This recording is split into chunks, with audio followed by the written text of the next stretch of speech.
Halo, Assalamualaikum warahmatullahi wabarakatuh. Mudah-mudahan sehat selalu lahir dan batinnya Bapak Ibu. Video kali ini akan sharing tentang strategi dalam mewujudkan pemikiran KHD tentang pendidikan yang berpihak pada murid.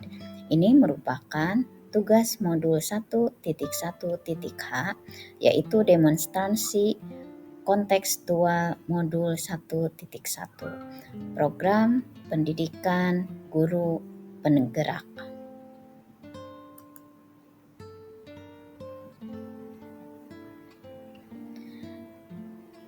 Modul 1.1.H yaitu demonstrasi kontekstual dalam penerapan pemikiran Ki Hajar Dewantara di lingkungan sekolah.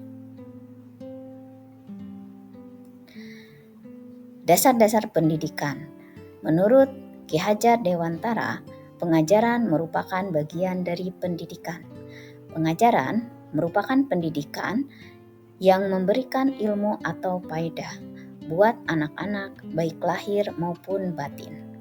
Pendidikan merupakan kegiatan menuntun segala kodrat yang ada pada anak-anak agar mereka dapat mencapai keselamatan dan kebahagiaan yang setinggi-tingginya, baik sebagai manusia maupun sebagai anggota masyarakat.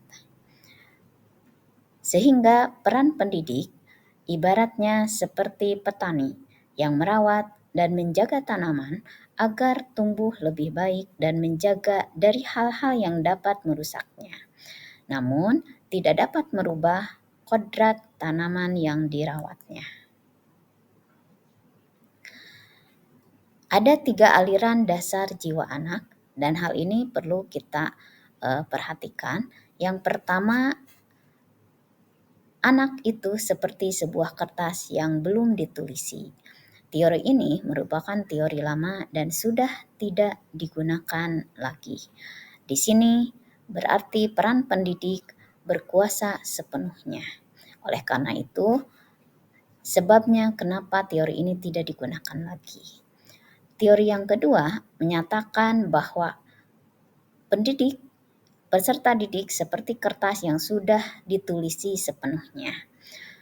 Sehingga pendidik hanya bisa mengawasi, mengamati, dan menjaga serta menolak hal yang negatif dari peserta didik.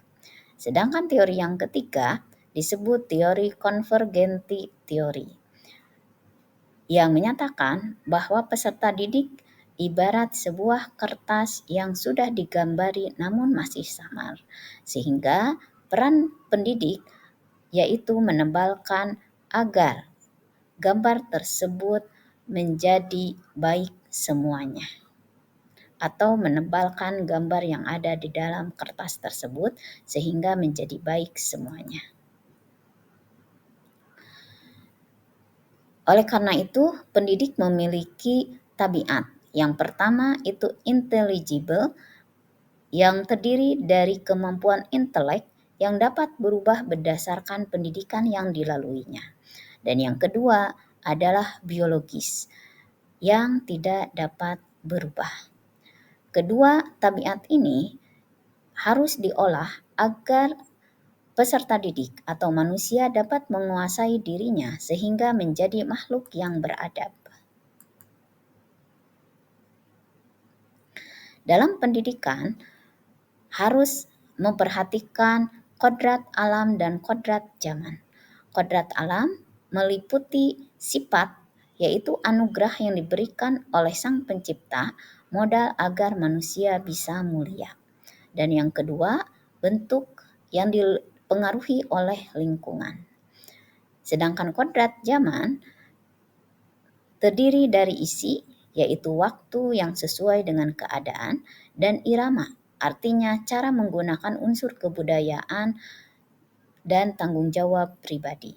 Sehingga dengan kodrat zaman diharapkan peserta didik memiliki kompetensi abad 21. Cara-cara mendidik harus disesuaikan dengan usianya. Berikut ini ada 6 cara mendidik berdasarkan usia dari yang terbawah ke yang tertinggi. Yang pertama, memberi contoh yang kedua pembiasaan, yang ketiga pengajaran, yang keempat berupa perintah, paksaan, dan hukuman, yang kelima tindakan, dan yang terakhir pengalaman lahir dan batin. Kategori umur anak didik berdasarkan cara mendidik tadi. Untuk cara mendidik 1 dan 2 itu diterapkan pada waktu pertama, yaitu anak-anak pada rentang usia 1 sampai 7 tahun. Cara mendidik yang ketiga dan keempat, yaitu pengajaran serta perintah, paksaan, dan hukuman, itu diberikan pada pertumbuhan jiwa dan pikiran untuk anak usia 7 sampai 4, yaitu waktu yang kedua. Sedangkan pada waktu ketiga, yaitu masa terbentuknya budi pekerti atau disebut dengan social period, usia 14 sampai 21, maka cara mendidik yang paling tepat yaitu cara 5 dan 6, yaitu berupa tindakan serta pengalaman lahir dan batin.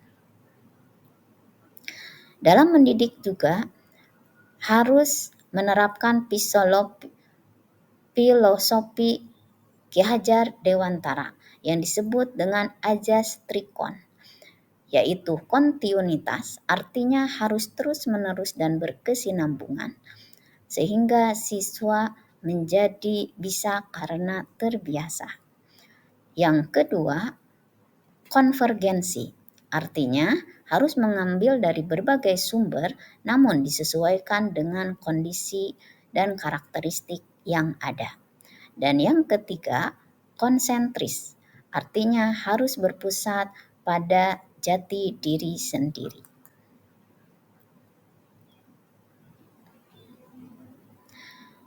Filosofi pendidikan menurut Ki Hajar Dewantara itu terdiri dari Ing Ngarso Sungtolodo, artinya pendidik di depan harus menjadi panutan atau memberikan contoh. Yang kedua, Ing Madyo Mangunkarso, pendidik di tengah harus dapat memberi motivasi kepada peserta didik. Dan yang ketiga, Tutwuri Handayani, pendidik di belakang harus memberi dorongan.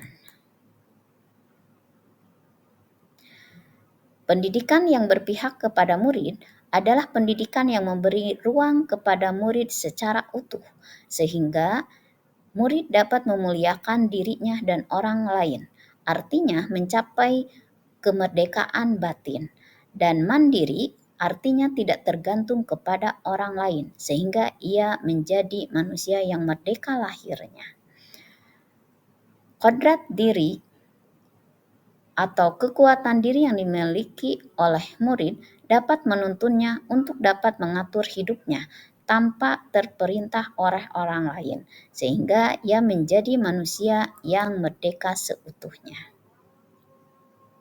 Strategi dalam mewujudkan pemikiran Ki Hajar Dewantara, pendidikan yang berpihak pada murid yang akan saya lakukan terdiri dari 6 step atau 6 tahap.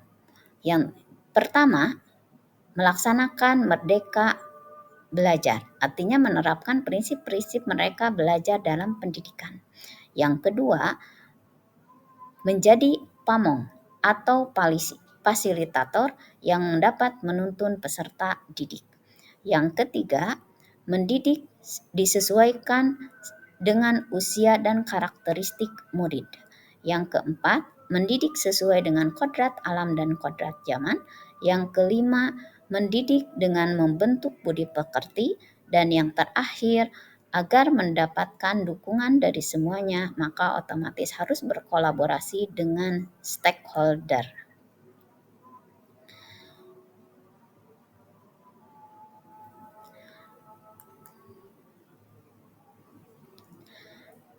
Dalam melaksanakan merdeka belajar, saya akan berusaha memberikan ruang kepada murid secara utuh, sehingga dapat memuliakan dirinya dan orang lain, artinya mencapai merdeka batin, dan mandiri, dan menjadi pribadi mandiri tidak bergantung kepada orang lain, sehingga mencapai merdeka batin, sehingga menjadi pribadi yang merdeka, mandiri, demi mencapai kemuliaan dunia dan akhirat.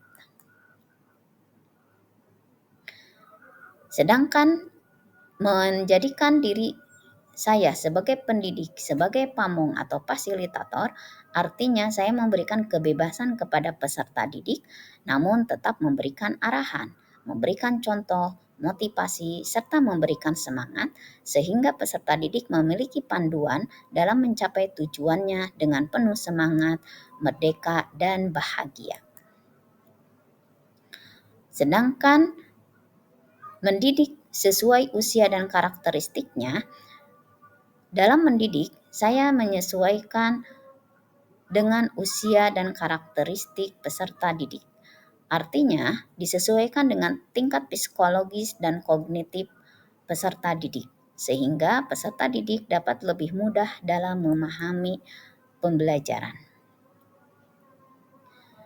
Dalam mendidik juga, saya menyesuaikan dengan kodrat alam dan kodrat zamannya.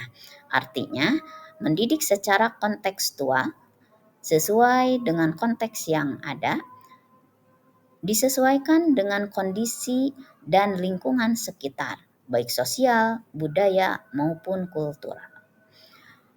Dalam mendidik juga disesuaikan dengan zamannya, sehingga peserta didik memiliki kemampuan abad 21, yaitu kompeten dan mahir dalam penggunaan teknologi.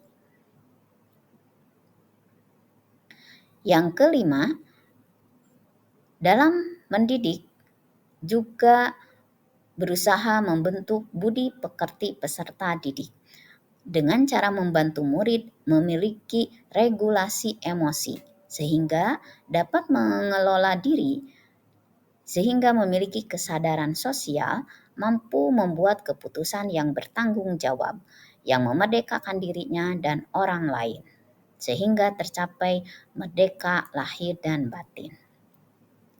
Dan yang terakhir, melakukan kolaborasi dengan stakeholder dengan membangun komunikasi, kerjasama, dan kolaborasi dengan berbagai pihak yang terkait, baik itu peserta didik, rekan kerja, manajerial, orang tua, agar program pendidikan dan pengajaran mendapatkan dukungan dari berbagai pihak sehingga dapat terlaksana untuk mencapai tujuan yang optimal.